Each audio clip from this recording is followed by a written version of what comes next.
est l'homme du rire, l'homme de la scène. Sur les planches il brille, n'a pas de chaîne. Avec son sourire il fait tout oublier, il nous fait pleurer. De rire c'est sa vérité. Il parle fort, il rigole haut. Dans ses spectacles ça chauffe, ça décoiffe, c'est chaud.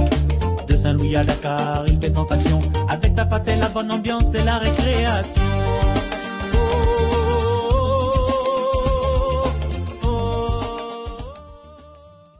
asalaamaaleykum sénégalais ak sénégalaises yi ñu ngi leen di nuyu di leen jaajëfal di am contentement ci seen émission bi nga xam yéen a ko tànnal seen bopp di ko seetaan muy Tafa House doon émission boo xam ne dañ ciy dalal ndaanaan yi dañ ciy dalal influenceurs yi artistes yi waaye dañ ciy dalal ñi nga xam ne am nañu xam-xam nekk ci réew mi di yëngu ci seen domaine ba pare doon si ñoo xam ne fës nañ ci tey nag ki ñu dalal doomi réew mi la nekk RTS doon fu chroniqueur ci wàllu musique vraiment doon koo xam ne yéen a ngi koy gis ci réseaux sociaux bi bépp artiste bu génnee li nga xam ne mooy album mu wax ci xalaatam bu artiste defee spectacle ci biir dëkk bi mu wax ci xalaatam bu artiste génnee réew mi mu wax ci xalaatam ñu koy wax Thiatou Bina ñu ngi lay nuyu di la jaajëfal. ñu ngi lay fay Tafa di rafetlu bu baax invitation yi di nuyu amis téléspectateurs ñu ñuy seetaan ñi nga xamante ni ñooy say fleur di rafetlu bu baax émission bi concept bi rafet na et lii la ñuy xaar ci yéen ñi nga xamante ni yéen ay acteurs culturels parce que dem jouer ji rek baax na waaye teg yu mel nii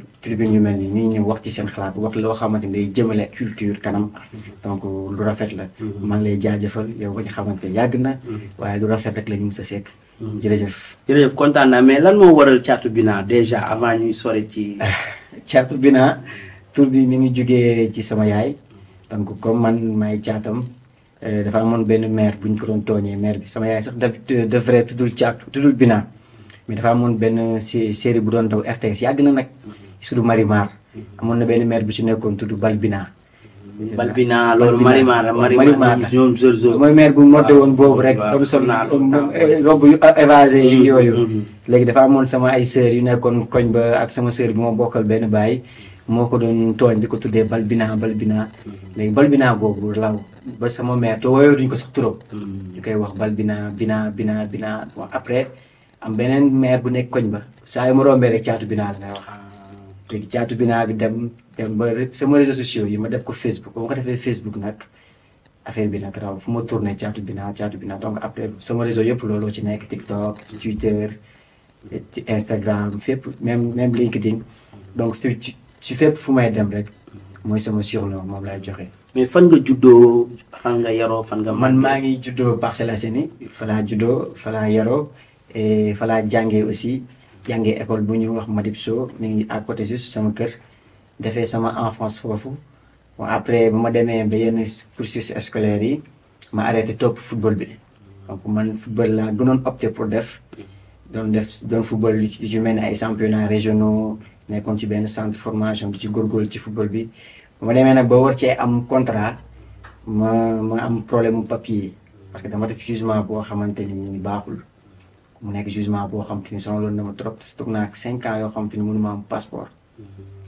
donc dafay baax ma lancé waale ko pour ñi nga xamante ni ñu ngi football ñu moytu bu baax ñu ñuy jox seen kayit yi man toog naa 5 ans sama passeport nanguwul génn daanaka loolu moom découragé loo ci football parce que je me suis dit man football lu ma pour toog Sénégal damay football pour dem signer Europe te boo amul passeport mënoo génn donc amul sens donc après ci loolu laa ne man il faut ma dem xool leneen lu ma def parce que tamit mënoo concentré wu ci benn affaire rek il faut nga jéem a lijjanti noo mënee lijjanti génn ci sa bopp ma dem defi sama formation électrotechnique def sama 3 ans formation génn commencé liggéey am sama liggéey dem ba ci biir ma créé sama yëfu bopp lu ñu koy wax ànd seeg sama benn cousin ñu créé suñu benn plateforme digitale tuddee ko Ola SN mu nekkoon plateforme bu viral boo xamante ni nii gars yi nga ko suivre muy promouvoir entrepreneurs yi di promouvoir yenn entrepreneurs teewul tamit maa ngi woon ci milieu culturel bi parce que maa ngi doon yëngu ci animation def naa 8 ans animation animé naa si boîte de nuit yu mel ni yëngu leen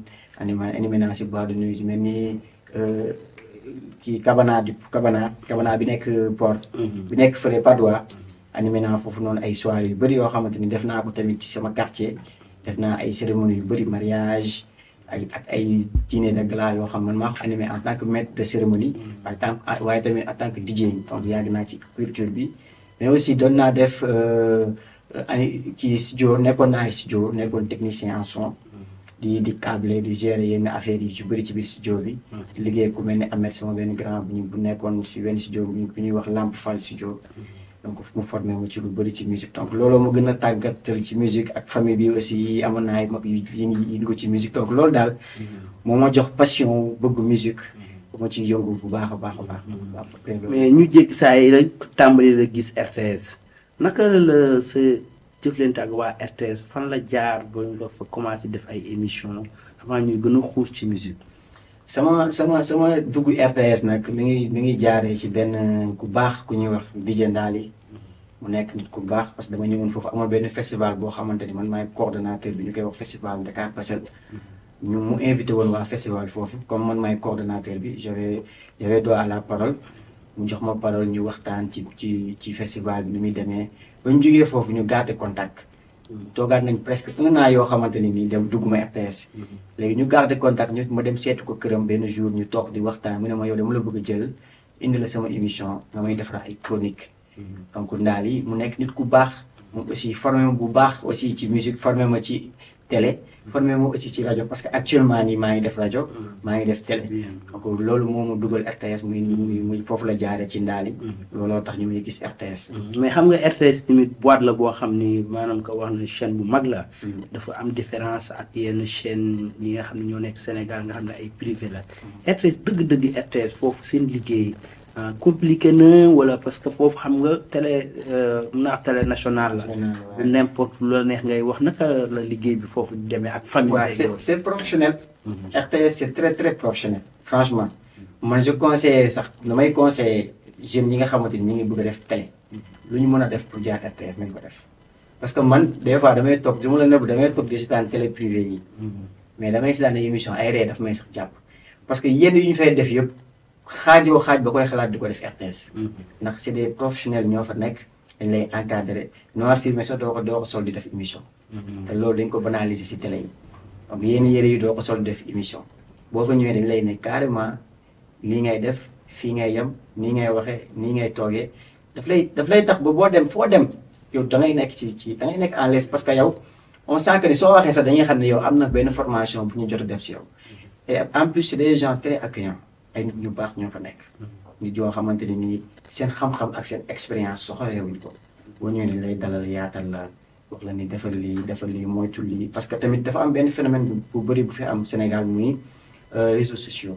donc réseaux sociaux moom adduna bi sax laay wax et pour nga am télé dafa yomb donc pour nga am notoriété dafa yomb nga dem si télé yi yomb na léegi bu njëkk benn télé moo fi nekkoon boo fa génnee yaay doon star bi si dëkk bi mais léegi pour feeñ télé yomb na. pour am émission télé yomb na mais nga toog di wax ñu lay déglu ñu xam ne kii ñuy wax ni formé nañ ko loolu tamit am na solo donc moi je conseillerais à toutes mes amis yoo nga xamante ni nii c'est ñoo bokk génération ñu dem formé wu ji ñu jàngal leen lan mooy télé parce que télé dañ koy jàng télé ak digital bokkul. ba ma demee RTS laa ko xam parce que digital laa jiitu doog a ñëw ci télé. mais tey jii nii yow yaa ngi RTS commencé def foofu ay émission comme ni nga ko faral di waxee animateurs yi tey booy xool tey ñu mel ne que ay ñoom Magatte Wade ñoo xam nekkoon ay animateurs comme ni nga ko waxee boobu télé barewul ñun dañuy fàttali bañ nekkee xale dañ daan toog di seetaan ay Magatte Wade ñu koy wax chaque samedi ay télé variété yooyu noonu tey ay Ambroise Gomis tey jii yow ci animateurs sénégalais yi nga gis nii nga xam ni jamono ji ñoom la sénégalais yi gën a jox bopp. kan nga ciy gis nga sentir que ni kii li woon ci mag ñi ci expérience mi ngi ci ñoom wala est-ce que ñi fi ne tamit mag ñi li leen rawee ci expérience bare na wala barewul. waaw xam nga milieu animation. keroog maa ngi gis ñu def benn gala des animateurs mais man dama leen ne da ngeen ko doon tuddee nëpp des animateurs. parce que animation dafa yàqu. si yàqu. xam nga bu njëkk animation boo amul culture musicale doo ko def c'est-à-dire culture musicale. mooy animateur bi bu ñu ko joxee son war na xam ba xam son bi baax na wala baaxul te loolu pour loolu il faut nga am culture il faut nga am xam-xam ci musique mooy waral léegi ku tëb ne da nekk animateur moo tax léegi artistes yi dañu paresseux. waykat yi dañu paresseux dañuy génnee lu bon yóbbu ko ñu tegal leen ko keroog maa ngi dégg DJ Boubsou di ko wax li may wax nii parce que bu njëkk boo ko bu jaan yu musaan yóbbu ku mel ni DJ Boubsou boo ko yóbbuloon CD wala nga yóbbul ko cassette da koy déglu ba pare ci oto wala mu déglu ko këram su baaxul du ko jàllale. mu koy teg si avant mu koy teg mais léegi animateurs yi buzz la ñuy topp soo amul buzz duñ la jàllale xooluñu ba xam li ngay def baax na wala baaxul te loolu bokk na ci point waxuma mooy tax musique sénégalaise amatul qualité mais bokk na ci point yi tax musique sénégalaise amul qualité te bon comme li su may revenir ci sa question. waaw ki nga xamante ni nii moom ñi nga xamante ni ñoom laa jàpp ni peut-être am na nag am na ñuy def liggéey bi comme ni ki ma la tuddee léegi di jëndaali mu nekk benn référence que peut-être que gars yi duñ ko bàyyi xel bu baax na mais ku am xam-xam ci musique mi ngi noonu parce que man daf maa formé ci musique ku am xam-xam ku xam culture musicale la ku xam histoire musique sénégalaise la koo xamante ni nii dafay jox valeur artiste daf lay wax carrément ni li ngay wayee nii baax na mais mënoon nga ko defee nii loolu dafa manqué suñu génération animateurs yi tamit mel ni Pape Cheikh Diallo kàngam la bokk na si animateurs yi fi dàq def télé yi fi dàq def rajo DJ Bobsu kàngam la donc mais mënu ma la limal ak c'est-à-dire bu nu ma romb ñëpp mënu ma lim ñëpp mais am na ñu bëri ñoo xamante ni ñu ngi def art bi ni mu waree mais am na ñu bëri ñi si ëpp du ñu ay animateurs. ay loolu ñoom. ñii ay théâtre kat lañ comme comme ay humoriste lañ. ñëw dugg si animation bi ñii ay mannequin lañ ñëw dugg si animation bi parce que seen notoriété moo leen ko may. comprendre nga parce que animateur télé ak animateur musique bokkul. musique da nga war a culture musicale da nga war a xam lan mooy musique. boo toogee ak artiste bi mën ko poser question ci carrière am ci carrière musicale am bu la joxee album bi nga mën a décortiquer album bi. donc loolu manqué na suñu milieu bu baax a baax a baax. léegi nag foofu noonu dañuy avancer tuuti mais émission bi dañ koy def détail par détail yéeg parce que dañuy waxtaan si musique. d'abord dañuy njëkk fii si biir réew mi. bu ñu paree ñu jéem a dem international jéem a xool mais bu ñuy dem international dañuy ànd ak suñu artistes yi dem ak ñoom international. léegi déjà musique Sénégal bi mbalax d'abord mbalax laa bëgg nga leeral ma dëgg-dëgg lan mooy mbalax est-ce que li gars yi def parce que Youssou dañuy dégg naan mooy roi des mbalax. daanaka su mbalax eggee fenn moom moo tax. léegi est-ce que maanaam ñi roy Youssou Ndour ak ñi roy ñu mel ne Youssou Ndour ci jamono ji mbalax la ñuy def ba pare est-ce que mbalax bi ñuy def baax na. waaw xam nga mbalax sa question yi dafa vaste nag. dama lay ñëwal benn par benn. waaw. déjà lan mooy mbalax. mbalax mi ngi jugee si maalum géwal ñu doon tàggeeg buur yi. soo xoolee si suñu maam yi buur yu njëkk ya. foofu la mbalax cosaanoo. traditionnel griot foofu la mbalax cosaanoo mbalax mi ngi cosaanoo foofu. vers les années presque 41 foofu la ñu commencé di tëgg di way. daa di way nga doon dégg ak benn koo xam te day yor sabar. di tëgg dem ba ci biir vers les années 70 am ay orchestres yi di ñëw jouer ci mel ni ay Ibra Kassé. donc avant loolu sax amoon na ay orchestres. mais si ñëw Ibra Kassé ci la ñu gën a mën a wax ni mbalax ni am na doole si Sénégal parce que si la ñu xamee ñu ci mel ni Stade Band de Dakar si mel ni ñu koy waxatee di ñoom super étoile yi ñëw étoile de Dakar number one de Dakar te ñooñu ñëpp soo xoolee si ñëpp si Stade Band lañu jógee parce que Ibra Kassé ba mu créé Stade Band Papa Seck fa la nekkoon moom bu mu fa jógee ci la créé number one am problème ak Ibra Kassé génn fa Youssou Ndour après si la ñëwee soo xoolee am na ay conflits yu fi jotoon am sax entre ñoom ak Stade Band number one ak Stade Band ba Ibra Kassé doon sant Youssou Ndour mu leen di clash comme yi am léegi rek yàgg na am ci musique yàgg na am si musique ñu génne way ñu ni Viviane diw lay non yàgg na am si musique parce que Youssou Ndour ba mu ñëwee étoile de Dakar ba mu ñëwee Stade Band de Dakar dafa fekk ñoom ñi ma lay wax ni ñoom Pape Seck ñoom ñu créé number one. mais kan mooy Pape Seck parce que tamit xam nga ñi ni seetaan am na si ñoo xam ni mën nañu dégg nga naan ñoom Pape Seck. waaw non ndaanaan la woon mais ñooñu ndaanaan la woon. koo xamante ni ku mënoon waay la jamono jooju tegoon tànk lool ci musique bi. boobu ñoom comme ni Youssou Ndour mel nii noonu la meloon ñoom ñoo fi nekkoon da doon way doon feesal saal yi doon way affaire yi di neex. donc ñoom ñoo fi nekkoon après si la Youssou ñëw bousculer affaire yi.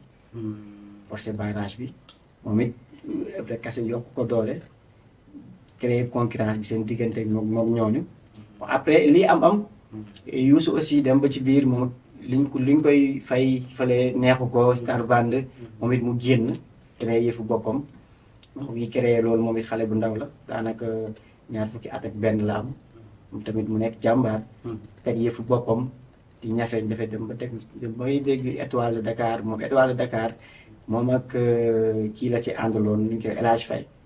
El Hadj Faye mi way Sambina. Sambina waaw. ñoom ñaar ñoo créé woon Étoile de Dakar ñu créé Étoile de Dakar ñu dem ba si biir Youssou ànd bi neexu ko mu jàpp ne ànd bi dafa manqué professionnalisme tamit ci la créé nag defar super Étoile de Dakar moom mooy dégg nii mooy super Étoile de Dakar donc loolu mooy indi super Étoile de Dakar te daanaka ñooñu noonu ñoom ñoo indi mbalax parce que musique cubain moo amoon Sénégal.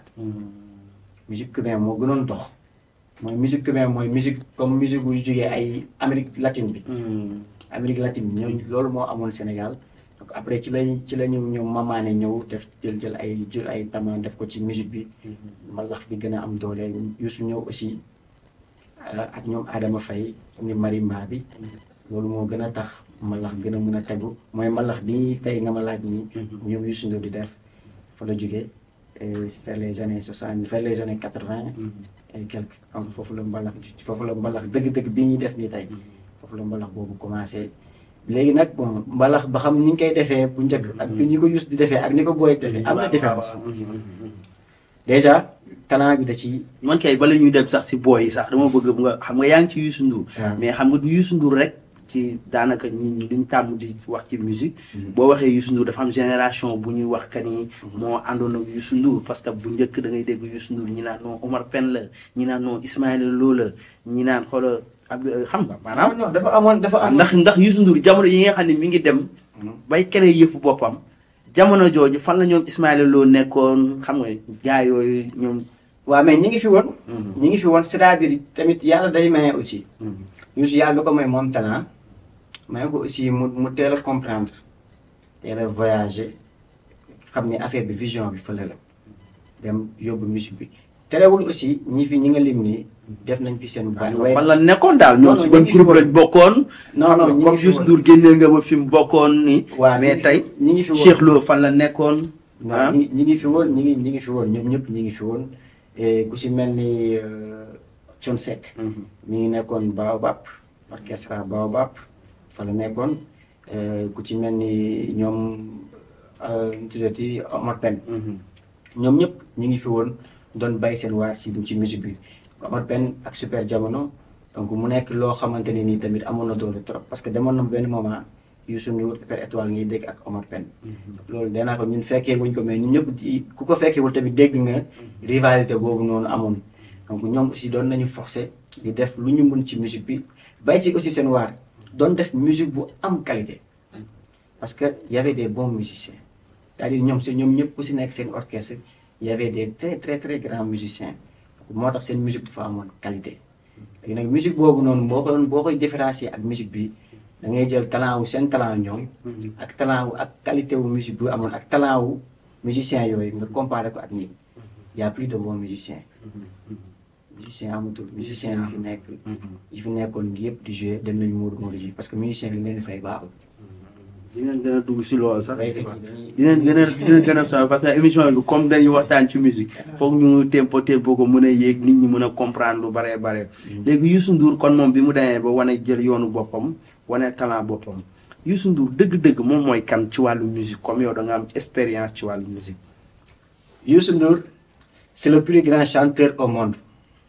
waaw man loolu laay wax fu ma toog xam nga Sénégal dañuy am complexe di wax di bàqal suñu ay nit man Youssou du dama ko bëgg parce que Youssou Ndour la dama ko bëgg parce que damaa xool trajectoire am xool fi mu jaar ni mu jaf ba am li mu am ndax boo nekkee ndaw nga nekk seen taawu kër nga am 17 ans nga am courage yu ne man damay dem ñafe teggil sama papa dépense kër nga am 28 ans dem créer say entreprise boobu parce que orchestre entreprise la ndax ak musicien bu ci nekk da nga koy daggal salaire ak boobu noonu nga dem créer sa entreprise di leen fay ba tey ñaata at la ñuy wax plus de 40 ans de carrière fu mu yegg tey Youssou il a été disque d'or dans plusieurs pays dañuy naan disque d'or mun nga ko am Sénégal am ko Guinée am ko Mali am ko noonu la demee Youssou Ndour am na disque d'or fu ne mais am trophée am raaya bi nga xamante ne nii moo gën a rëy ci musique muy ak Grammy Awards il a été docteur en musique c'est-à-dire Sénégal fu ñu war a teg Youssou Ndour dëgg peut-être am na ñu ko fa teg mais am na ñoo xam ne xamuñu dayoom xëy na bu ñu voyagé dinañ ko xam wala bu ñu ko gëstoo dinañ ko xam mais Youssou Ndour moo dàq way si àdduna bi loolu laa gëm parce que damaa gëm ni ñi ñuy wax nii ñëpp Michael Jackson mun na way trop Bob Marley mun na way trop mais boo leen joxoon mbalax duñ ci way gëwuma ko wala duñ ko réussir ni ko Youssou Ndour di réussir seen pop yi parce que Youssou Ndour boo ko joxee pop mu way ci boo ko joxee reggae mu way ci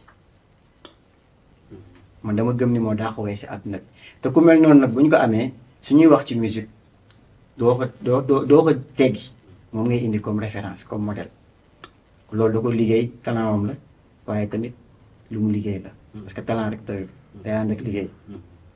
léegi Youssou Ndour moom ngay wax ni li mu liggéey vraiment mérité na lu baree bare si réew mi comme Youssou Ndour daanaka mbalax moom moo ko gën a jëmmal ci réew mi Youssou Ndour tey bu nekkee Sénégal di def mbalax di way musique am yow ban différence nga siy gis ak xam nga comme da nga am xam-xam ci wàllu musique damay bëgg loolu nga gën ko leeral ban différence dëgg-dëgg mooy musique gu Youssou Ndour sans moom voix wam wala mais musique bi ci boppam. différence bi mooy par rapport ak musique léegi wala. waaw si musique gu mbalax bi nga xam ne moom la seqoon ak ay ñoom Thione Seck ak ñoom ci seen génération. waaw non ñoom c'est-à-dire identité bi. Youssou doon na li gars yi di def. li mu def. gars yi def nañ ko. moom laa lay wax Youssou peut-être que dafa teel a comprendre loo xam te ñoom yéex nañ koo comprendre muy voyager avec la musique dem fu nekk ci àdduna bi. am tamit chance peut-être ñu lu seen yu ay moromam amul muy daje ñu mel ni ay Peter Gabriel ànd ak ñoom def tour du monde wóor def ay tournée adduna bi xam ko loolu aussi chance la waaye chance bu ànd ak talent parce que bu amul woon talent Peter Gabriel du jàpp ci loxoom di ko wërloo adduna bi donc loolu bokk na si lu ko différencier ak moromam jamono yooyu am ay opportunité yoo xamante ni ñii amuñu ko peut-être que am na talent bi mais am na tamit ay opportunité yoo xamante ni ay moromam amuñu ko mais aussi diversifier musique am ba nga xamante ni nii ba gars yi di toog fii di mbalax moom dafa dem France dem États-Unis def ay album yoo xamante ni du mbalax teel a comprendre ni musique bi foofu la jëm boo bëggee jaay sa musique du mbalax bi mënoo dafa neexul exporter parce que amul pied tubaab bi mënu ko fecc voilà nii la def amul pied tubaab bi mënu ko fecc léegi mu dem fexe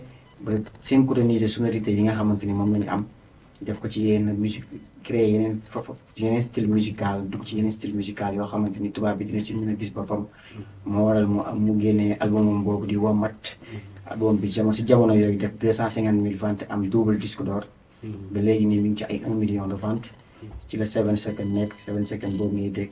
waaw 7 Seconds tey jii mooy son bi ñu ëpp lu ñuy déglu Sénégal ci histoire de musique Sénégal. parce que mi ngi ci 168 millions de vues sur YouTube. donc Youssou dafa teel a comprendre loolu ba chance dajeeg nit mi ngi ci. mais tamit talent am mi ngi ci talent am mi ngi ci ak liggéeyam parce que liggéeyam moo ko yóbbu foofu. parce que yow boo toogoon fii rek doo dajeeg kenn. daa liggéey ba yegg fu mu yegg. mais instrument Youssou Ndour yi maanaam orchestre man xam nga des fois damay bëgg gën a gëstu loolu parce que bu ñuy waxtaan ci musique xëy na peut-être ay instruments la ñuy dajale. Youssou Ndour boo tegee tey orchestre am nga xool ku mel na que tey Omar Pène nga teg orchestre am nga xool instruments yi muy liggéeyee est-ce que am na ay tuuti différence ci wàllu instruments yi nga xam ne moom la musiciens yi di utiliser pour tëggal Youssou Ndour benn rythme pour mu way si. non bu dee Omar Pène ak Youssou Ndour peut-être différence mooy Omar Pène orchestre am amul tama. orchestre mosoo gis orchestre ñu ay Omar Pène ñuy tëgg tama. Omar Pène amul tama mais musique bi daanaka benn la. musiciens yi nekk ci Youssou Ndour instruments yi ñu yor moom la musiciens yu nekk fii instrument moom la ñu yor benn la. léegi bon genre musical bi. mooy wuti parce que tamit loolu dafa am ci loolu amatu sax léegi. bu njëkk boo déggoon musique super étoile da nga xam ne lii musique super étoile seen musique dafa amul identité. musique super jamono boo ko déggee bu intro bi tuggee rek da nga xam ne lii musique super jamono ndax ca qualité ba ak ca sonorité ya da nga xam ne lii nii loxo Dembel mi ngi ci wala loxo Laba mi ngi ci wala da nga xam ne lii nii seen musique la. seen musique la comprendre nga léegi loolu noonu amatul léegi booy li ñuy def ñoom ñëpp ndiroo. non booy kay dinañ ñëw si booy man kay bi ñu toll nii booy xaaj émission bi ñu doogay dem si booy. xam naa léegi yaa ngi si waaw grand man maa ngi ci grand yeeg yooyu noonu mais léegi Youssou Ndour déjà foofu wane nga li mu def ak fi mu jaar. vraiment ak musique am différence beeg yooyu relation bi nga xam ne am na ko ak rythme yi mu mën a way yëpp mais tey ku mel nag Thione Seck. xam nga tamit dañ doon dégg ñu ni waykat yi dañuy faral di wax loolu sax Ndiaga Mbaye moo ko waxoon. mu ni way su jàngalewul yeetewul ay naxaate la. yow boo doon déglu tey boo ma doon jox tey ku mel ne Papa Thione Seck yal na ko yàlla yërëm jégal ko jégal mbooloo mi jullit. moom musique am jamono yooyu moom lan la doon jox Sénégalais yi. non Thione c'est un parolier. Thione fait partie des su ma nee plus de cinq paroliers du Sénégal parce que bon damay dégg sama benn grand bu tudd moo saw di ko wax. te mu lu mu wax muy dëgg muy Thione Seck Ndiaga Mbaye Souleymane Faye donc ñooñu c'est des paroliers ñooñu seen wax seen way xam-xam la Thione Seck yàlla ko mayoon moom mu déggoon olof lool doon xam naka lay jàllalee ay messages te du choqué doon xam naka la ñuy defee ay métaphores xam nga bu ne bu am na ay woyam yu bëri yoo xamante ni nii boo ko doon wax xale nii moom du comprendre sax li nga wax.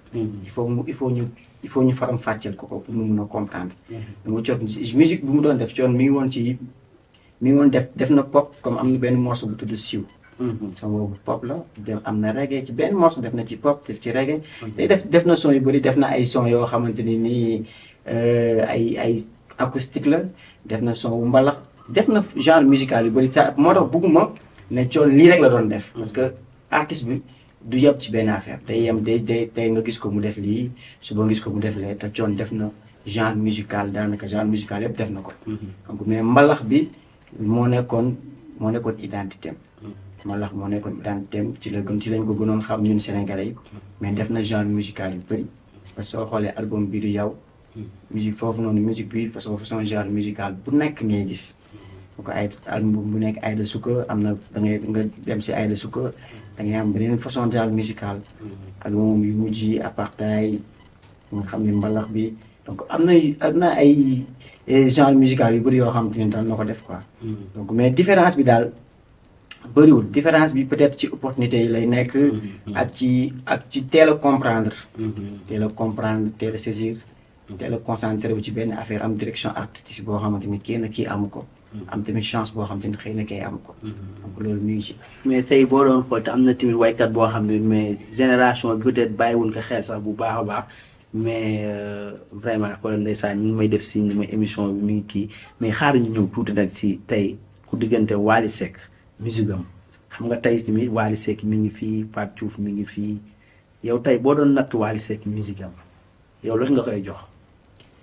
Wally su ma ko doon natt ci musique quoi. waaw ci musique am waxuma mais musique bi ci boppam. ndax est-ce que mi ngi représenté dara est-ce que am na qualité est-ce que musique bi mën na jóge fii topp tànk yi Youssou Ndour topp. waaw non Wally musique bi muy def am na qualité. am na qualité si kaw. Wally il a un problème benn problème la am. il a un problème de se professionnaliser. parce que man dama seetaan album bu mujj bi dama déglu album bu mujj bi entre nous.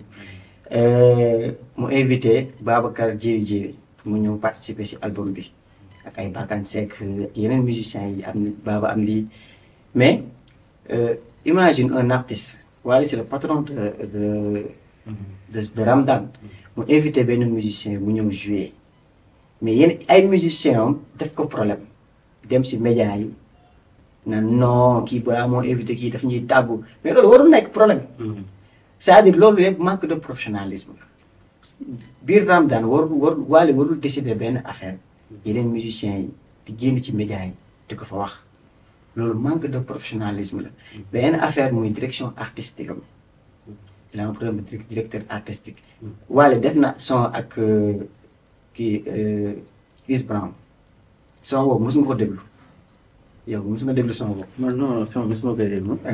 Chris Brown c'est un artiste planétaire. Wally normalement bu defee album ak Chris Brown bu defee son ak Chris Brown son bi dafa waroon nekk ay millions de vues son bi da ko waroon tremplin la waroon doon ci carrière am.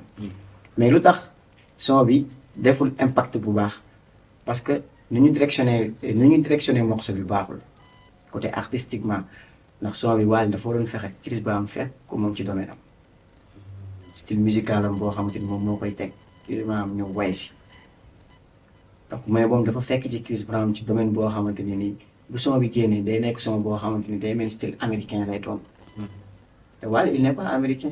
mais Youssou Ndour nekkul woon américain nekkul woon français da doon jéem a dem. waaw mais Youssou son yow loolu nga wax fii jéem a adopté wu yu. ànd non non mais dafay jël ay instruments yi nga xam moom lañu am mu adapté ko ci yenn musique yi. mun na jël instruments yi nga xam te ne mu adapté ko ci yenn musique yi xam nga musique na affaire jinne la. affaire jinne waaw. xam nga loolu mun nga def benn affaire nii rek mun nga toog seen sa fii def benn affaire bi génn rek def bëm. donc mais Wally mën na yóbbu musique sénégalaise sorry. def na album bu nice. I Wanna Be Free. album international boo xam te ñu bëri bàyyiwuñ ko xel mais album bu nice la bokk ci 3 meilleures ventes Senaf fi mu ko génnee album boo xam Believe moom moo ko produire donc mi ngi def ay affaire mi ngi teg ay jéego ku mel ni Pape Diouf Pape légende la. Pape Sénégalais dañu ko war a respecté. moom tamit ay direction artistique am yooyu yëpp ndoo si wax wala c'est bon. non Pape Diouf mel na da nga am groupe boobu féete nag. non féete ma fenn xam nga Wally Seck loolu moo tax ñuy taxaw si ay mbiram. non mu naan avancer si Pape Diouf comme émission bi xam nga gars yi ñu ngi wax. Pape Diouf moom ay direction artistique yooyu yëpp yaa ngi ay. non Pape Diouf professionnellement. Pape Diouf pour man benn défaut la am mooy il n'est pas constant wul ci sama gis-gis. non constant mooy maanaam artiste ngay productif. ñu lu ñu gis la ci nga implique nga nekk ci milieu bi nga pare di génnee ay produits di génnee ay son ñu lay gis ngay jouer c'est-à-dire on le voit pas yow sérieusement yow Pape Diouf yow doo ko gis. mi ngi tëgg ay soirée. non waxuma di tëgg ay soirée mais il n'est pas productif. mais moom dafa nekk ci label nekkul xam nga. peut-être ban label la nekk. Pape Diouf yaakaar naa ci waa kër Youssou Ndour. dafa bàyyi foofu. génn na Prince Art génn na demal na boppam. donc mais loolu laa koy reproché su ma amoon benn reproche bu ma koy def. muy bu gën a productif. bon par rapport ak Wally il est productif ah. Wally day génnee de. Wally jàmbaar la day génnee day teg ay affaire day def ay collaboration mi ngi jéem mais problème entourage moo ko sonal moom. mais par exemple bala ñuy génn tuuti rek ñu baal ma tuuti ñu xaw a kii tuuti parce que après ñu jéem a xool nu ñu ko zongalee pour ñu am dara comme dañuy waxtaan si musique te par exemple ñu mel na que tey jigéen ñi. tey dañu fi gisoon ñoom Kumba Gawla. doon ay léegi tey jii nga ñëw ay ñoom Titi ñëw ay ñoom Viviane. jigéenu Sénégalais seen musique ñoom est-ce que mun na jóge fii dem bitim réew. mais Viviane mi ngi yóbbu musique bi bitim réew. Kumba Gawla yóbbu na musique bi bitim réew. Kumba Gawla c'est disque d'or yaata disque d'or bu mag la am disque d'or boo xam te ni structure bi gën a mag si àdduna bi moom moo ko jox. Viviane trophée bu mu gagné bi Wally demoon récemment te yàlla dogalul mu gagné ko Viviane gagné na ko indi ko fii et Viviane actuellement nii bokk na ci artistes yi ñuy gën a déglu ci sous-région bi loolu bokk na ci li nga xamante ne artistes yi war nañ ko liggéey Viviane mi ngi def travail bu exceptionnel di ko ci féliciter di féliciter aussi Baxaaw ci liggéey bu muy def ci ginnaawam Viviane actuellement nii kenn gënu ko présent ci scène musicale Sénégal kenn gën ko présent. Viviane mun na yóbbu musique bi Mia Guissé. waaw Mia Guissé mun na yóbbu musique bi. collaboration bi mu def nii léegi moom Bintu guinéenne boobu. donc boobu bokk na ci li nga xamante ni nii war na ko gën a mun a defaat yu mel noonu. waxoon naa ko tout récemment dama koy waxaat mu gën a liggéey live yi. gën a liggéey répété gis naa live yi mi ngi évoluer par rapport ak avant maa def vidéo boobu noonu amoon polémique ba gars yi xawoon ma ci wax lu ne. donc yaa ngi koy dégg. waaw. donc lu ma koy ñaaxaat mu gën a liggéeyaat live yi mu gën a liggéeyaat live yi gën a liggéeyaat voix parce que gis nga IA intelligence artificielle mi ngi fi de day def ay son machine la day def ay son yi di neex la moo leen différencier ak artistes yi mooy les live les prestations live loolu moo leen di moo tax ñu gën a liggéeyaat seen voix répété bu baax mun a yóbbu fu ne musique bi si àdduna bi parce que léegi waaye yomb na comme par rapport ak avant léegi même seen live yi dañ koy autotuner micro yi dañ koy def ba mu neex soo woyee mu affaire bi neex jàppale kii boo yi topp musique bi ñëpp jógandoo ñëpp bëgg nekk waykat ñëpp bëgg nekk ay chanteurs yu mag maanaam banlieue bi tamit zone ñëpp léegi ay waykat lañu te boo xoolee daanaka doo comprendre sax lu ñuy def. non banlieue bi ñoom mooy ñu nekk milieu. waaw maanaam ñii booy daal dama jég saa ba sa mu mel ne ku am carte d'identité rek ñu dem way léegi daal ñëppay way waykatu milieu yi. waaw bon waykatu milieu yi benn problème lañu am. ay Ibra Naajo. Ibro Naajo ay Bas Cundu gaay waxtaan nañ si man ak moom personnellement parce que sama xarit la nee naa yéen ñëpp yéen a bokk li ngeen di def soo dégloo mi woy son Ibro live Ibro ak live mooy ma jaag ak live Ada Boy doo ko mën différencier soo déggee soo dindee seen voix nga teg seen sabar yi rek doo ko mën différencier ñoom ils ont un problème d'arrangement ñoom seen problème arrangement la ñoom amuñu ku leen arranger seen musique yi amul espace ñu bàyyi instruments yu joué sabar la ñuy gën a tëgg que mbalax parce que mbalax ak sabar du benn sabar instrument la si biir mbalax mën nga tëgg sabar te doo mën a tëgg mbalax mën nga tëgg comme par exemple da ngay gis tëggkat sabar mais du mën a def musique comme Coombaay moom bu daan musique dem ci musique da ngay xam ni kii très bien Coombaay tëggkatu musique la Mbaye Dieye Faye Babacar Seck jéeri ñu mun a limal nii Cheikh Anta Ndiaye waaw ñoom da ngay xam ne ñii dañu woon musique ñoom dañuy musique mais booy dañuy jël ay tëggkat sabar jox leen sax ñuy tëgg batterie waaw moo tax seen musique doo gis ñoom ñëpp ñoo ndiroo seen musique sabar rek ngay dégg doo dégg guitare jouée doo dégg basse bi doo dégg clavier bi marimba bi rek nga loolu nag du loolu musique boobu baaxul musique boobu c'est pas bien baaxul fii la yam ambiance këjëng mu ngi leen yóbbu fenn loolu moom yàgg naa ko wax quoi. mi ngi noonu Cheikh Balla ñu lay bàyyi nga tëj émission bi da lay jaajëfal bu baax ci wuy si bi ñu wuyu si. kontaan bu baax ci concept bi Tafa House di concept bu nice franchement di wax na ko sénégalais yu bëri bàyyi xel di la nuyu bu baax di rafetlu invitation bi di kontaan ci yow di ñaan plateau bi nga dalal fi sax président Diomaye. son excellence. bëgg naa donc plateau la bu riche di wax képp koo xamante ne ni am na xam-xam ci wàllum bu mu nekk nga ñëw partager ko ak Tafa House. maa ngi nuyu ñëpp di nuyu suñu waa koñ di nuyu ñëpp di nuyu ñu may seetaan di nuyu képp ku ma xam ne ci écran bi.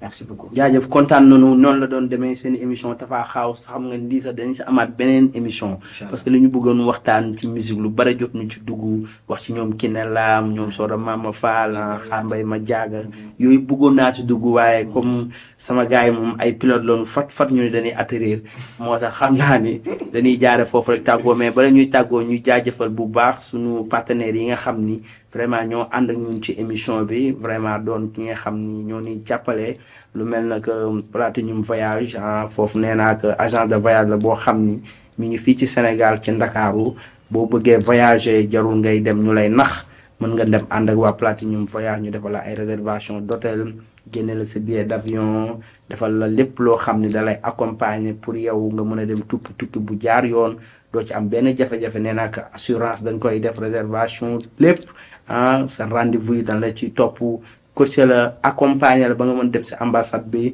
am foofu sa visa buñ fa jógee tamit gërëm bu baax a baax waa Mia Touche ñoom it ñu ngi fii ci Pikine di nuyu sama sœur boobu Marème Ndoye moom it ci wàllu beauté jigéen ñi ci lay dox luy taaral jigéen luy toppatoo jigéen defar yaramam defar teint ba mu rafet a rafet moom it ñu ngi koy jaajëfal bu baax a baax nuyu waa Alice Déco xam nga ni Alice Déco ñoom ñoo ñëw ànd ak ñun fii defal ñu fauteuil yu rafet yi nga xam ni vraiment defal ñu décor nee naa ko Alice Déco moom da ngay tabax sa kër rek jarul sax boo raaxee pare jarul ngay peinture woo leen rek dañuy jël kër gi chambre à coucher yi ñoom ñoo ci mën fauteuil yi defaral la sa waañ toppatoo la kër gi defaral ko ba mu yànji daal di sa caabi jox la ci wàllu décor di jaajëfal nag suñu équipe technique yi nga xam ne ñoom la ñoo àndal vraiment muy ay jeunes yoo xam ni ci seen njiit Henri ñu ngi koy nuyu bu baax di nuyu génération bu jeunesse bi mu àndal di leen ñaanal jàmm vraiment ñu ànd ak ñun si émission bi ci caméra yu baax lumière yu normal di leen jaajëfal fàttewuñu njawar ci wàllu son moom it moo yore wàllu son bi jaajëfal képp koo xam ne yaa ngi teg loxo émission bi di leen wax ni Tafa House ni lay demee